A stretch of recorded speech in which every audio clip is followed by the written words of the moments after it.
या खुदा, अब मैं क्या करूं?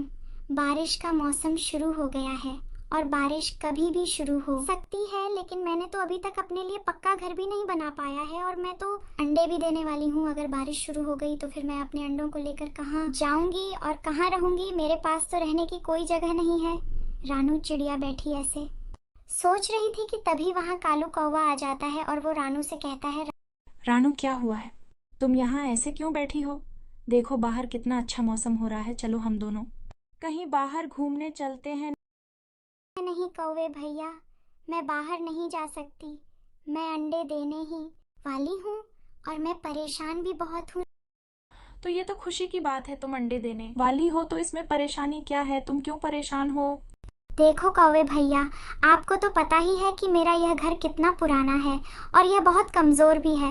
ये तो बारिश में कभी भी टूट सकता है, इसका कुछ नहीं पता।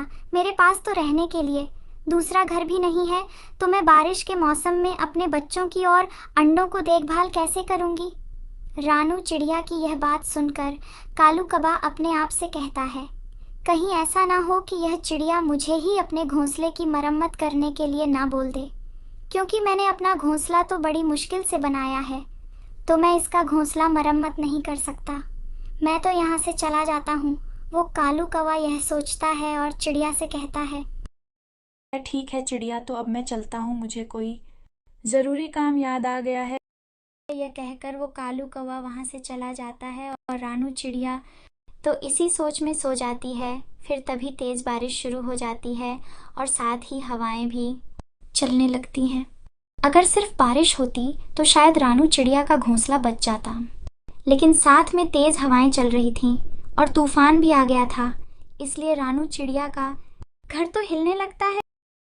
या खुदा, मेरा घोंसला तो जोरों से हिल रहा है, कहीं ऐसा ना हो यह टूट जाए, मैं इसमें दबकर मर जाऊं। ये टूटे उससे पहले मुझे बाहर निकलना होगा, क्योंकि ये कभी भी टूट सकता है। अब तो मेरे दर्द भी बहुत हो रहा है, कहीं ऐसा ना हो कि मैं यहीं पर अंडे दे दूं और इस घोंसले के साथ मेरे अंडे भी टूट जाएं। मुझे यहाँ से बाहर निकलना होगा। यह बोलकर रानू चिड़िया भी अपने घोंसले से बाहर आती है। उसका घर तो नीचे गिरकर टूट जाता है। बाहर तो बहुत तेज बारिश भी हो रही थी। रानू के घर के पास ही कौवा का घर था। वो सीधे कौवे के घर आ जाती हैं। जल्दी दरवाजा खोलो कौवे भैया, मैं बाहर बारिश में भीग रही हूँ, जल्दी से दरवाजा खोलो। हाँ हाँ रानू, मैं सुन रहा हूँ, बोलो क्या बात है? तुम इतनी तेज बारिश में मेरे घर क्यों आई हो, अपना घर छोड़कर? वो कौवे भैया, मैंने आपको बताया था ना कि मेरा घर बहुत कमजोर है, थोड़ी सी हवा और बारिश में टूट जाएगा और वही होगा, मेरा घर टूट गया। अब आप मुझे अपने घर में थोड़ी सी जगह दे दो ताकि बारिश रुकने तक मैं रह सकूं। मैं अंडे भी देने वाली हूँ, मेरे पेट में बहुत दर्द हो रहा है, तो प्लीज मुझे अपने घर के अंदर बुला लो। चिड़िया की यह बात सुनकर तो कालू कौवा अपने आप से कहता है, मैंने अगर चिड़िया को अपने घर के अंदर आने दिया और इसने यहीं पर अपने अंडे दे दिए, तो फिर तो जब तक इसके बच्चे बाहर नहीं आएंगे ये तो यहीं पर रहेगी इससे। अच्छा, तो मैं इससे मनाही ही कर देता हूँ।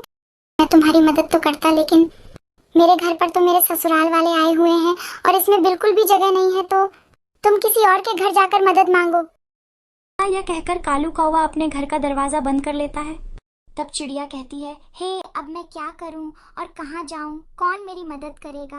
हाँ सुंदरी काकी, मैं उनके घर चली जाती हूँ, क्योंकि मैं भी तो हर बार उनकी मदद करती हूँ ना, तो वो इस बार मेरी मदद जरूर करेगी। यह कहकर रानू चिड़िया सुंदरी कौवी के घर आती है और वहाँ आकर कौवी को आवाज लगाती है, अरे ओ काकी, जल्दी से दरवाजा खोलो, मैं हूँ रानू, मैं बारिश में भीग रही हूँ। रानू रानू, क्या बात है? तुम इतनी तेज बारिश में यहाँ क्यों आई हो? फिर रानू चिड़िया तोते को सारी बात बताती है। तब सुंदरी काकी उससे कहती है, रानू मुझे माफ कर दो, मैं तुम्हारी मदद नहीं कर पाऊंगी, क्योंकि मेरे घर तो मेरे रिश्तेदार रहने के लिए आए हुए हैं और तुम्हें तो पता ही है कि मेरा घर कितना छोटा है, तो उसमें हम भी ठीक से नहीं रह पा रहे हैं।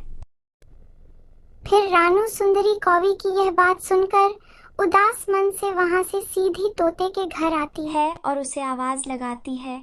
तब तोता बाहर आकर कहता है, रानू, तुम और इस समय तुम यहाँ क्यों आई हो? तोते भैया, मैं बहुत मुसीबत में हूँ, प्लीज मेरी मदद करो। इस तेज बारिश की वजह से मेरा घर टूट गया है और मैं अंडे देने वाली हूँ, तो आप बारिश रुकने तक मुझे अपने घर में रहने के लिए थोड़ी सी जगह दे दो। देखो रानू, तुम्हें तो पता है कि मेरा घोंसला कितना छोटा है और इसमें हम दोनों पति पत्नी का गुजारा भी अच्छे से नहीं हो पाता है, लेकिन आज मेरी पत्नी मायके गई हुई है तो तुम आज की रात मेरे घोंसले में रह लो, लेकिन तुम सुबह होती यहाँ से चली जाना, चाहे बारिश रुके या ना रुके।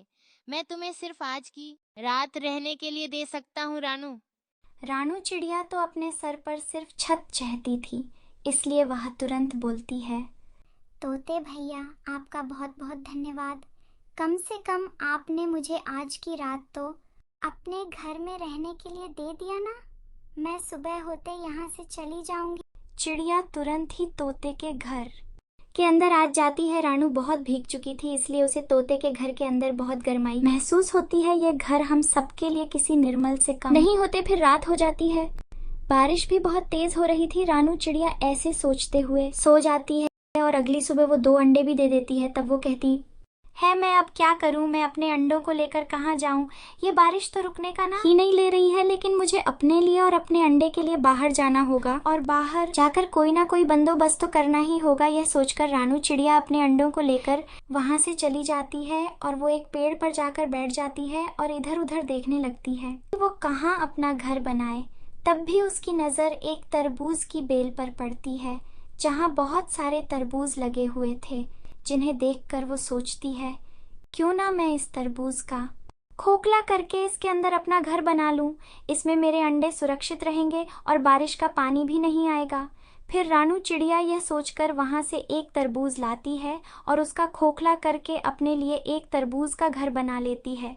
तरबूज का घर बनाने में रानू चिड़िया ने बहुत मेहनत की थी, क्योंकि उसे अपने अंडों के लिए और अपने लिए यह सब तो करना ही था। फिर वो अपने अंडों को लेकर तरबूज के घर के अंदर आ जाती है और वहाँ उसे बहुत ही अच्छा महसूस हो रहा था।